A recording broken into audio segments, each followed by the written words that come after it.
Estes são temas que naturalmente merecem o comentário habitual à quarta-feira de João Cantiga Esteves e Rui Moreira de Carvalho. Muito boa noite aos dois, obrigado por estarem aqui. Olá, boa noite. João Cantiga Esteves, deixe-me começar por si e pelos números mais recentes que tivemos. São elementos, nesta altura, que nos permitem, de facto, essa previsão de uma estabilização da economia em 2013? Eu julgo que a resposta direta é não. Nós estamos a meio do ano, portanto são números de um primeiro semestre e, de alguma forma, como se previa, e está inclusive escrito no memorando de entendimento, este vai ser um ano muito, muito complicado. E julgo que, de certa forma, uma boa notícia vista de outra forma é realmente que se venha a confirmar que este vai ser o pior ano de todos. Isto significará, no fundo, a mesma questão, que é, a partir daqui as coisas serão um bocadinho melhores. Agora, eu costumo muito ver, ainda, digamos, perante a situação difícil que o país atravessa, perante os problemas que continuam naturalmente a ser muitos, mesmo que 2013 venha a ser um pouquinho melhor, continuaremos a estar muito longe daquilo que o país precisa de fazer. E, portanto, eu julgo que devia haver, obviamente, que a disputa política é importante, naturalmente os sujeitos políticos devem trazer contributos, mas aquela política um pouquinho, vá lá, menos dignificante, eu acho que deveríamos ter alguma prudência, porque, de facto, novamente, o que nós temos aqui resulta de muitos erros, de muitos equívocos, naturalmente, que foram levados a cabo pelos agentes políticos. Temos aqui realmente um somatório de muitos equívocos e asneiras, direi mesmo, dos últimos tempos.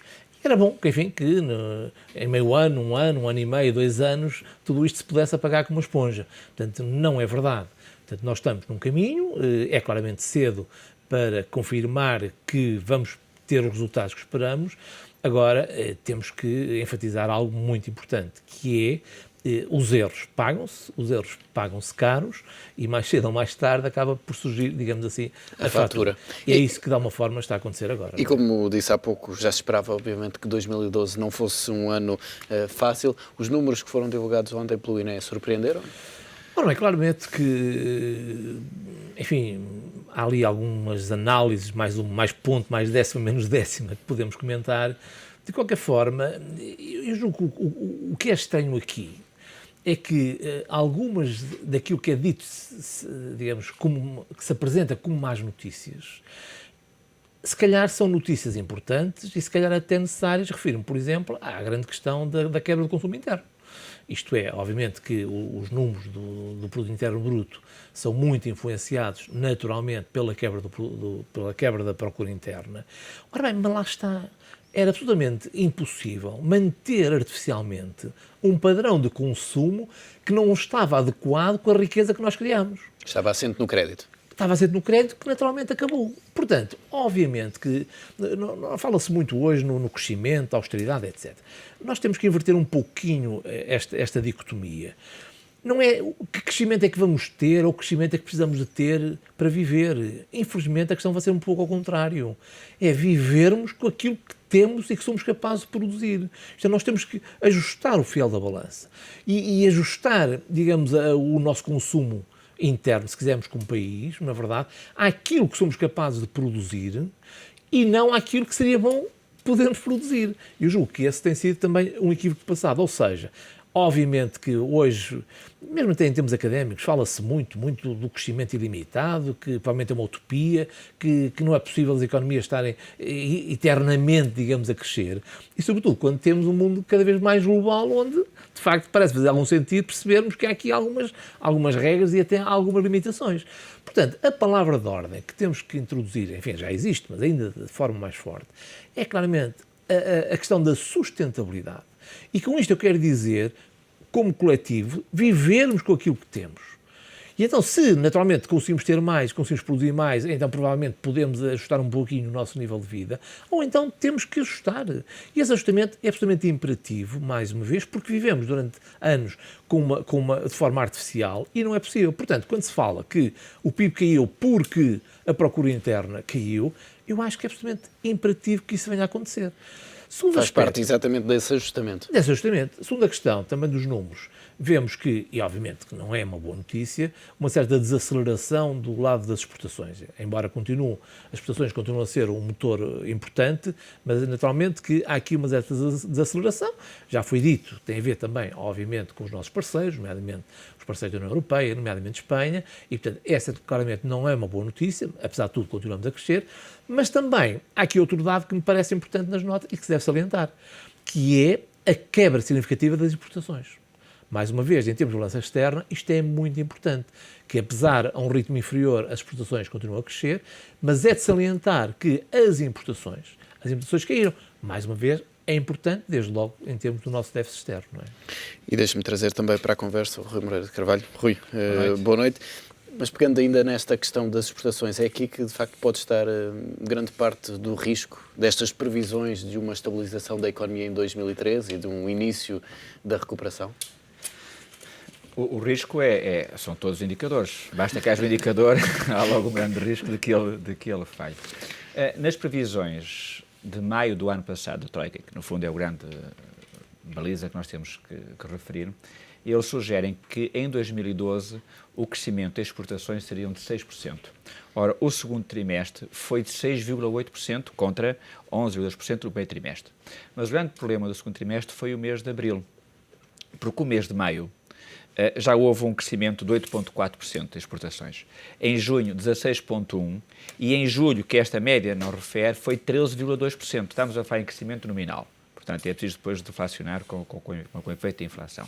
Mas, como dizia muito bem o professor Cantigas Esteves, estamos a ter crescimento das exportações acima daquilo que estava previsto, que era de 6%. Agora, não é possível aguentar este ritmo. Porquê? Porque não houve investimento. Portanto, não havendo investimento, não há fábricas, não havendo fábricas, naturalmente não temos produtos para exportar. E também não há mercados, e não há pessoas para trabalhar nesses mercados e nas fábricas. E aí eu acho que nós estamos, a nível das exportações, está a correr relativamente bem. Depois há dois indicadores, como é que se faz a relação do crescimento interno bruto, o PIB, o Produto Interno Bruto, é a nível do consumo, como bem foi referido, consumo público ao consumo privado, do investimento, da formação bruta, capital fixa, pronto, e das exportações. E há um outro indicador que não tem corrido muito bem, que é o do investimento. Segundo o investimento, o privado e o público. O público, vimos o ritmo de crescimento que tínhamos de autoestradas e outros que nós paramos. O privado, porque também a banca tem dificuldades em financiar. Mas há se me permite que eu traga, porque li hoje na comunicação social, que era a alegria de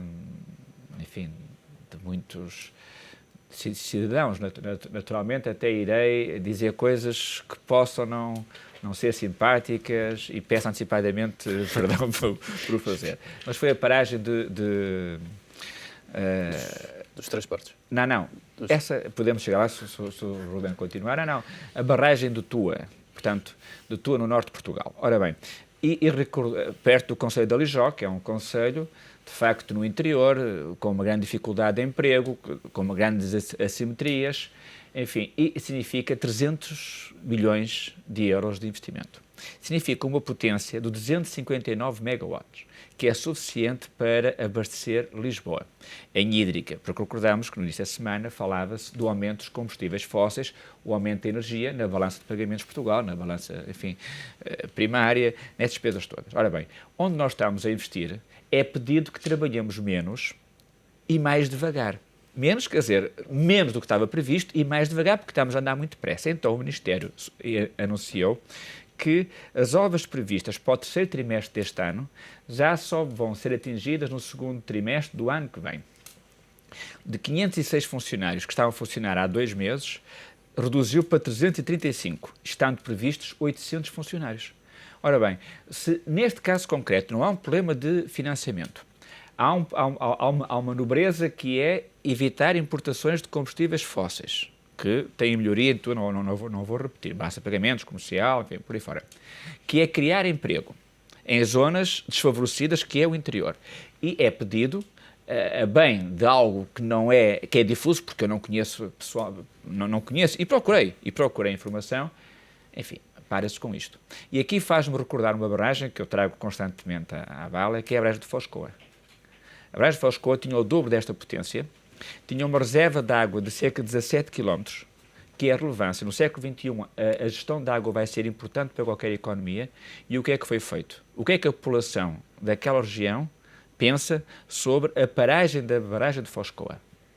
Portanto, nós estamos muito alertados, como bem colocou, sobre estes indicadores, se é 1.4, se é 1.5, e naqueles investimentos estruturais, onde Portugal pode criar valor e pode pensar em termos futuros, estamos a discutir... Não se está a avançar. Não está a avançar porque é o custo da democracia. É o custo da democracia. E aqui vale a pena referir mais uma vez que, estando definidos grandes projetos, eles têm que avançar. Eles não podem depender do ciclo político do governo.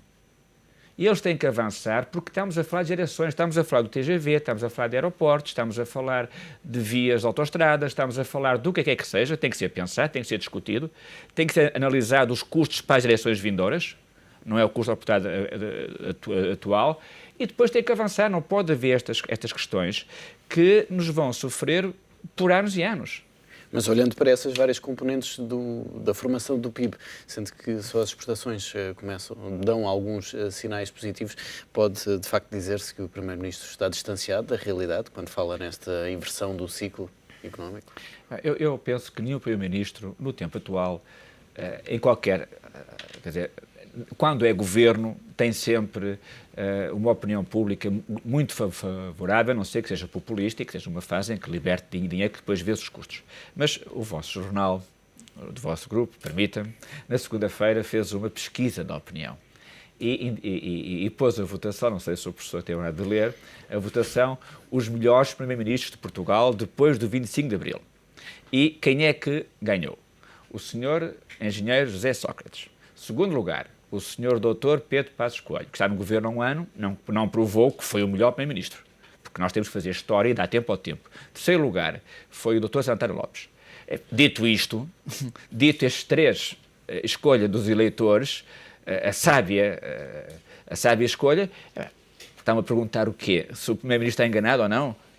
Ou seja, eu penso, e agora puxando aos números, que no fundo é o que você me convida para vir aqui referir, se a exportação no segundo trimestre, a média foi de 6,8%, estando previsto para o fim do ano 6,8%. Se o mês de junho teve um crescimento a 6,1% e em julho teve 13,2%, com a diminuição das importações de 8,4%, ou seja, nós estamos a atingir o patamar pedido das exportações. Mas sobre isso, eu penso que poderemos estar também, enfim, satisfeitos com aquilo que está a acontecer, sabendo a pouca volume de investimento que foi feito. O grande problema que tem, e aí eu partilho uma angústia da sociedade civil, e é dos 1,3 milhões de pessoas que já se sentem afetados com a questão do desemprego, que é cerca de 300 mil pessoas que têm desemprego há mais de um ano, e aí fico preocupado, que você bem colocava, com quem tem emprego, se está a pensar em quem não tem emprego. E eu considero que, tendo a felicidade de ter um emprego, que faço parte do conjunto de pessoas que foi reduzido o salário para 12 meses, que foi reduzido, enfim, percentagens significativas do meu salário, que naturalmente preferia ganhar mais, mas acho que é moralmente ético terem feito isto, considerando que existem 1,3 milhões de pessoas que procuram emprego e muitos deles há mais de um ano. E esse é um cenário que ainda terá tendência para se agravar, João Cantiga Esteves, quando temos estudos, como um que foi divulgado ainda esta semana, de uma empresa do Grupo Valense, que aponta para um aumento de 50% nas insolvências das empresas em Portugal. Há espaço com estes números que o Executivo tem para se trabalhar na tal política de crescimento e tentar evitar este aumento das insolvências e, consequentemente, do desemprego? Sim, claro. Eu julgo que o que nós precisamos é, digamos, de ter uma economia normalizada e não uma economia, como de certa forma foi no passado, com alguns momentos altos, com injeções na economia que eram artificiais e que depois não perduravam. Portanto, a questão do desemprego, que não saíram, nós sabemos bem disso, em que sistematicamente se procurava criar determinados projetos que criava, digamos, emprego de forma efêmera e que, mal acabasse esses projetos, acabava. Portanto, o que nos falta é, de facto, repetir esta noção clássica de que são as empresas que criam emprego, são as empresas que podem ter, naturalmente, crescimento, e nós temos tido, no passado, digamos, uma postura quase um pouquinho até agressiva relativamente às próprias empresas, todas elas, pequenas, grandes, médias, gigantes, quem nos dera, temos mais. Portanto, o que é que isto quer dizer? Quer dizer que temos uma economia muito frágil. Fragilidade no emprego, fragilidade, como dizia bem, no crescimento económico, temos a dificuldade em desblindar alguns setores que, digamos, têm sido protegidos no passado e, portanto, acabam por não produzir a eficiência que deviam por ausência da concorrência. Ou seja, nós temos aqui todo um conjunto de pecados da nossa economia que leva depois a que tudo isto seja frágil. Outro caso recente, por exemplo, a questão do crédito. O crédito, sendo absorvido como é por um ou dois setores e por grandes empresas, lá está que não aparece crédito para quem precisa dele. Portanto, ou seja, há aqui grandes voltas e algo que, naturalmente, partilho também de alguma angústia, é a lentidão, de facto, de algumas das grandes reformas estruturais. E não só a lentidão, como por vezes até ficar a ideia que ainda não é desta que se vai avançar. Exatamente. Isso é muito, muito preocupante. Porquê? Fica a convicção que o governo entra com um conjunto de ideias, tenta ir para o terreno, mas ao fim de alguns meses, ao fim de um ano e meio, começa a sentir-se que as coisas começam, digamos assim, perdão-me o termo, a derrapar. Um caso triste e lamentável, porque efetivamente pode ainda não ser desta, é, por exemplo, toda a área da justiça e que a área da justiça tem na economia. Então, por exemplo, falou agora na questão da insolvência. Evidentemente que agora há ali um esforço grande no Ministério da Economia, aparentemente uma metodologia mais rápida para tratar precisamente o caso não só das insolvências, mas da eventual reestruturação. Há algumas medidas, mas fica a convicção que isto é lento, é penoso e por vezes até contraria o próprio objetivo inicial. Portanto, ou seja, é realmente algo que devemos refletir para termos, lá está, empresas de melhor qualidade e quando haja o tal crescimento e quando haja a criação de emprego, também aí seja, digamos, algo mais sustentável e, lá está, novamente repetindo, de melhor qualidade. Não é? E, obviamente, quando olhamos para 2013, para a economia portuguesa, sabemos que vai estar muito dependente das decisões que vão ser tomadas um pouco por toda a zona euro. A Grécia volta a estar na ordem do dia e volta pelos mesmos motivos, mais tempo ou mais dinheiro. Acha que alguma destes cenários é possível? Eu julgo que dois comentários prévios. Primeiro, enfim, repetir que, apesar de tudo, houve aqui trajetos diferentes de Portugal e da Grécia. Enfim, já é um lugar comum que Portugal não é a Grécia, mas, de facto, olhando para os números, olhando para as taxas de juros, olhando para o que quisermos, de facto, houve aqui uma demarcação que penso bem-sucedida em termos portugueses. Relativamente à Grécia, aquilo que também apetece dizer é que, apesar de todas as coisas ainda estão a andar, ainda há esperança, ainda há projetos, ainda há ideias, como agora foi transmitida, uma ideia do governo grego. Eu acho que só por isso, se vier a acontecer, como noticia o Financial Times, eu acho que é disto que a Europa precisa. É os países, primeiro, independentemente do enquadramento internacional, do enquadramento da União Europeia, perceber que cada um de nós, cada um dos países, tem que fazer um conjunto de tarefas gigantescas e que, assim sendo, percebam as suas necessidades e que vão discutir, digamos assim, com coisas concretas e não apenas ideias, por vezes, pré-concebidas e com e não ser a mesma receita para todos. Exatamente. Portanto, o que é que isto quer dizer? Quer dizer que, neste momento, repito, apesar de tudo, a Grécia está no euro, está na União Europeia, contrariamente, enfim, aos vaticínios que existiram muitíssimo, que ia acabar tudo, já não nos lembramos, mas que há um ano atrás acabou tudo, vai acabar, já não há euro, já não há nada. A verdade é que ainda há tudo. E porquê? Hoje penso que há uma postura na Europa muito importante, talvez de algum recato acrescido. Isto é, por um lado, sente-se que as instituições estão muito atentas, as instituições dá a impressão que há ali pelo menos uma sintonia acrescida. Refiro à União Europeia, ao Banco Central Europeu, etc. Percebe-se que estão muito mais atentos do que estavam no passado. E, obviamente, seguramente que a União Europeia, o BCE, o próprio Fundo Monetário Internacional, ficaria muito, muito agradado se alguém trouxesse alternativas. Olha, estes memorandos com as troicas não funcionam. E então queremos isto e aquilo. Ora bem, obviamente que isso não existe. Por isso é que é preciso esta tarefa que tem que ser feita E também lembrar que há uns números, enfim, em termos da União Europeia, os números são um bocado inquietantes também, no geral. Mas, apesar de tudo, temos ali a Alemanha, enfim, que mais ou menos está a resistir, a França também escapou ao cenário de recessão. Mas importa perceber que cada país dá umas notas. Portanto, a Grécia deu essa nota, a Itália, por exemplo, achei interessante, deu uma nota de querer baixar impostos, porque é curioso, quando se fala em crescimento, nunca se traz para cima da mesa, também percebo as dificuldades em fazê-lo, algo que claramente seria muito, muito importante, que era aliviar precisamente a carga fiscal das empresas. Eles não têm problemas com déficit. Tem sido ao contrário, um pouco por toda a Europa. É que eles têm uma folga no déficit que nós não temos. Exatamente. Agora, como bem coloca, é um tempo que está a acontecer e vê essencialmente, que eu acho que é a grande vantagem, digamos, ou grande virtude deste Primeiro-Ministro de Portugal, que é ele acreditar no que é que está a fazer.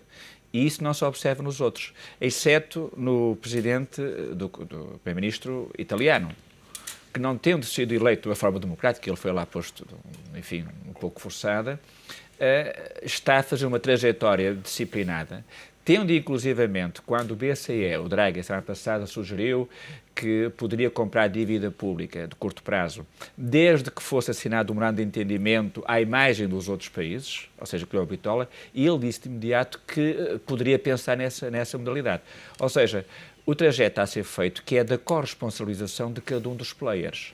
Coisa que tem que ser necessário, não é? Sem eles dizerem o que é que vão fazer, não pode naturalmente... Não recebem um cheque em branco. Puxar um cheque em branco. A outra parte, também apanhando as palavras do professor Cantiga Esteves, vale referir, e a sua, Ruben, que era o processo de insolvência.